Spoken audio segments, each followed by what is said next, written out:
A gente não sente tanta falta de vocês igual vocês sentem da gente, porque isso é óbvio. Nossa. Isso é óbvio, vocês sentem todos os dias, no sentido de todos os dias a angústia da solidão. Eu nem venho aqui. Uai, mas todo mundo sabe disso. Vocês entenderam o que eu vou falar? Não tem crise entre nós. Mas holandês que a gente, a galera é bem sincera. Mano, peraí, é lógico isso. Vocês vivem, é isso que eu tô falando. Pra mim.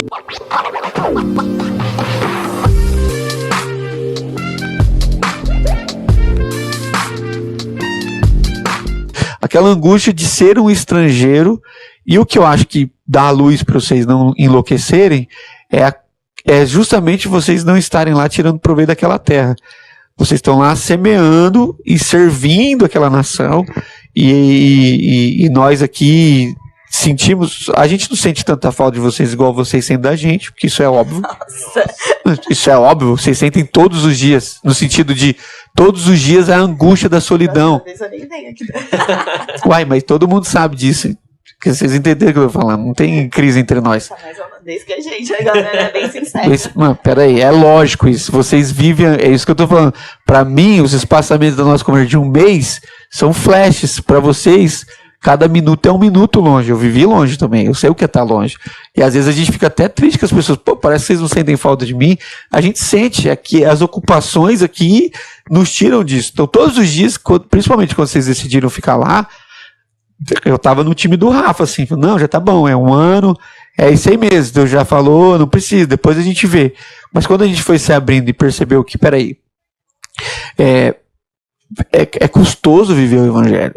Então, quando a nossa igreja estava organizada, quando o Ministério de Música estava mais organizado, graças a Deus está também, agora, quando você com a Regina estava lá auxiliando a gente numa área que a gente é terrível. Então, assim, quero dizer aí para os pastores, não faz sentido enviar pessoas que a gente queria que saísse, né? Então, tipo assim, vou te enviar para Afeganistão, irmão, mas sem volta. Tomara que você morra naquela nação, né? Fica lá até a sua velhice. Então, é custoso para nós, é custoso para vocês, mas faz sentido. Então, assim, caminhando bem para o fim mesmo, eu queria que vocês dessem essa palavra, assim, de não só qual tem sido o desafio, já falamos, mas qual tem sido a graça de falar assim, peraí, o que eu estou fazendo me custa, está custando a minha vida, mas são sementes, né? São sementes que a gente está semeando aqui que vão frutificar, talvez, para os nossos netos. Então, qual tem sido a graça de participar conscientemente de uma coisa de que é de Deus na vida de vocês e que custou a renúncia e que custa renúncia todos os dias, para tirar esse brilho de Europa, que bacana, não. A renúncia de viver numa cidade escura, que não tem sol, comida ruim, né? Não tem nem como falar outra coisa, estou muito holandês aqui, né? Muito sincero. Mas é ruim, não tem sabor, a vida não tem brilho. Então, assim, qual é a angústia de viver isso e como que isso deixa vocês felizes, saber assim, é o evangelho, não tem outro caminho, eu renunciei minha vida, eu seguia Jesus, eu não tenho opção. Por que eu estou falando isso? Confundindo tudo. Porque está muito confortável ser evangélico, entendeu? Pô, tem uma igreja bacana, confortável, ter ar-condicionado, cantam bem, tocam bem, e não me custa nada. E seguir Jesus não é mais renúncia. As pessoas acham que é fácil para nós também, tá aqui, Santo André é longe. Não, custa a nossa vida. Custou a vida de vocês, custou a vida do pai de vocês, custou a nossa vida. A ausência de vocês aqui, embora eu falei aqui, mas a ausência de vocês aqui custa demais. Mas isso é recompensado, porque quando a gente vê 13 nações reunidas na casa de vocês, é quase como se Deus me levasse para o céu por alguns segundos e me trouxesse de volta. Assim, eu choro com isso. Choro com muita coisa, né? Mas assim, eu choro porque eu sinto falta. Deus levou para a Holanda a menina assim que eu mais tinha afinidade, né? Que eu às vezes chamava Flávia de Sara, Sara de Flávia. A Sara me perguntou, por que você acha que a Sara, como que foi a pergunta da Sara uma vez? Se você era minha filha? A Sara me perguntou isso. E o Rafa é o menino que o Matias mais ama. Então, assim, custou para nossa casa, custou para nossa comunidade, ao mesmo tempo, há uma alegria que, não que apaga a tristeza, mas que me faz falar assim, é isso aqui, Deus me manteve nesse país, eu vou servi-lo, e vou servi-lo até o dia que ele mandar eu voltar. Muita coisa, né?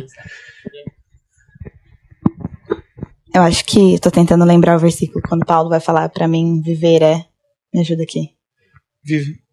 Pra mim, morrer é lucro, viver é Cristo. Viver é né? Cristo, Eu acho que tá muito atrelado a isso, assim, porque acho que muito dos nossos sonhos, muito do que a gente tinha planejado, que a gente imaginava, de certa forma... Não, no dia que o apartamento de vocês ficaram prontos, vocês Morreram. nunca moraram no apartamento que vocês sonharam. Sim. As pessoas não têm dimensão disso. Fisicamente falando, né, humanamente falando, desculpa, isso morreu, assim.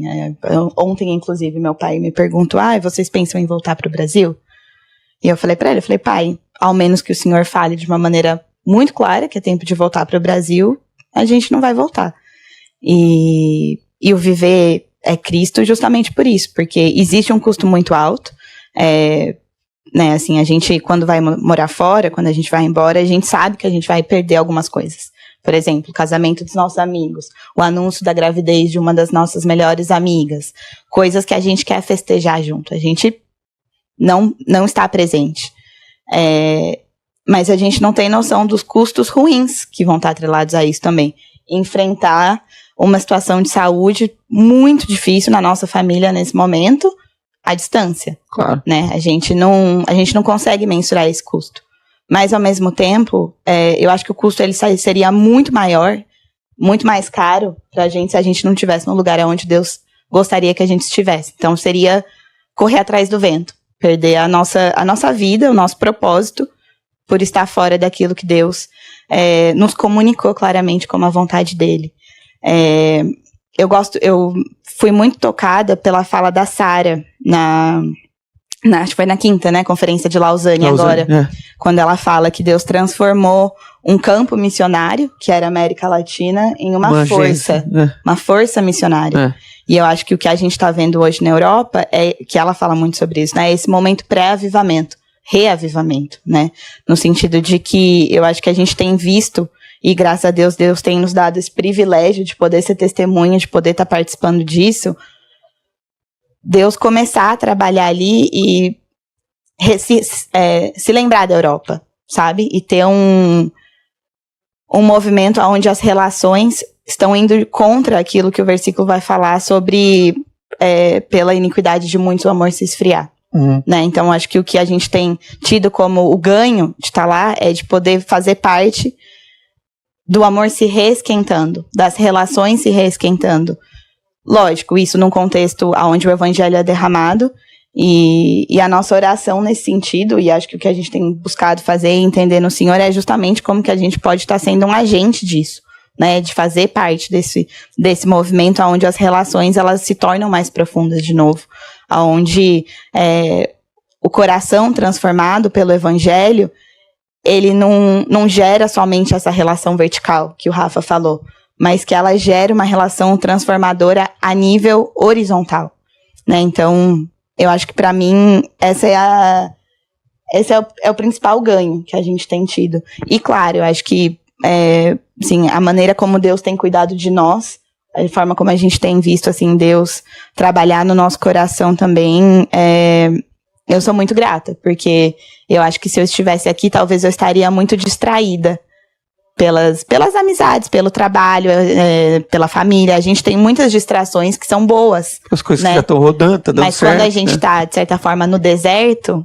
onde essas coisas elas são menos presentes, ou menos frequentes, menos intensa, tem muito mais espaço para o Espírito trabalhar, tem muito mais espaço para Deus falar de uma forma assim que a gente ouve o sussurro dele.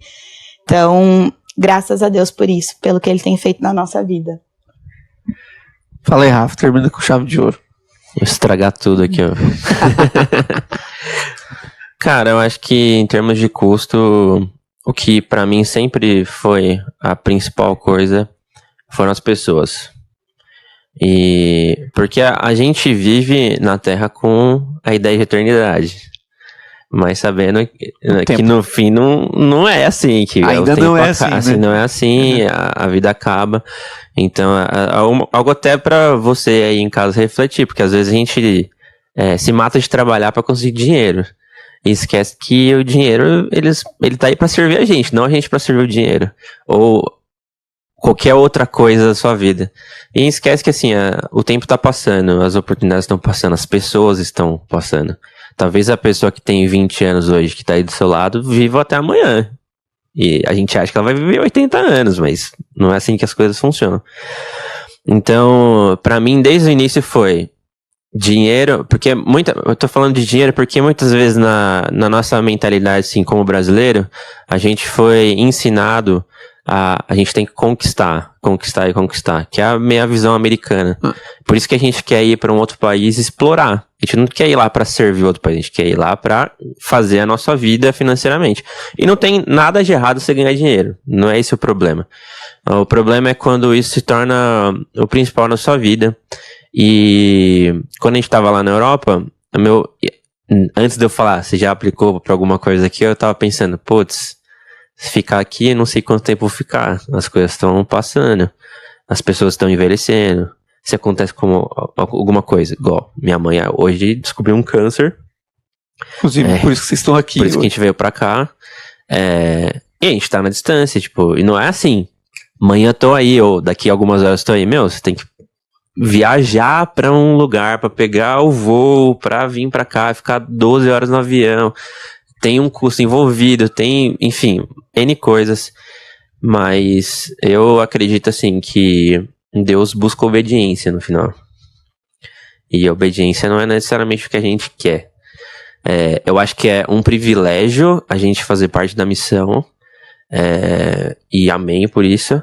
Mas é custoso também. Então, saber que servir também é perder, teoricamente, em outras áreas. Mas por um bem maior, porque Deus confiou isso a você, faz parte do processo. Então, acho que assim, é tentar seguir Jesus e obedecer a Deus, sabe? No fim.